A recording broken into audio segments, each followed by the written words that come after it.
ব্যাগটা তৈরি করলাম। কালারটা হচ্ছে খাকি কালার, সাদা রঙের চেন, সামনে একটা পকেট, বর্ডারটা হচ্ছে নেভি ব্লু। পকেটটা কিন্তু যথেষ্টই বড়, এই যে এই পর্যন্ত পকেট। আর এইটা হচ্ছে মূল চেন, মূল পকেটটা, পকেট নয় একটা। আর এর চওড়াটা আছে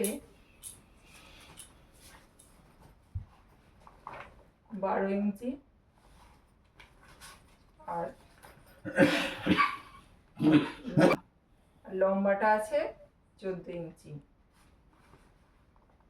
এই ব্যাগটা কেমন হয়েছে জানাবেন।